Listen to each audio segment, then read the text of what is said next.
Hello everyone, Mark Damon here, coming to you with part one of a four-part series on utilizing the Google Jamboard application on your device. Google Jamboard is an interactive whiteboard that you can use with your students and with your flat panels. This part one will be about how to find the application, how to install it, and then how to find it once you have it installed. You as the teacher can install it and utilize it as a whiteboard on your device. Or you can also have your students install it. And in part three, I'm going to be sharing with you how to share a whiteboard so that both you and your students can interact on the same whiteboard. But for right now, for this video, I'm going to show you how to install it on your device. So the first thing you're going to want to do is open up Google Chrome. And you're going to want to make sure that you're logged in with your Medford Township School District account.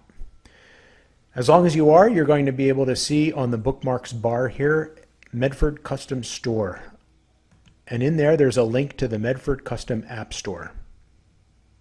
In this App Store, you're going to find all of the applications and the extensions that have been approved for the Medford Township School District. If you scroll down and you look for Jamboard, you'll be able to install it. Or if you want to find it quickly, if you hit Control F, which brings up your Find window, and you start typing Jam, you can see it pops right up.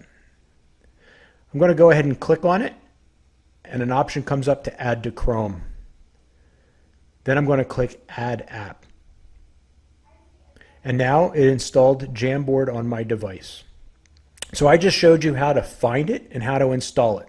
But now how do I find it once I have it installed?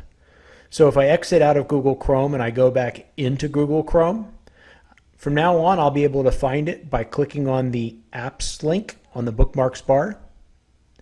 And in the Apps section, you can see I can see Jamboard, and I go ahead and click on it, and that's how I launch it. So in this video, we covered how to find the application, how to install it, and how to find it once we have it installed.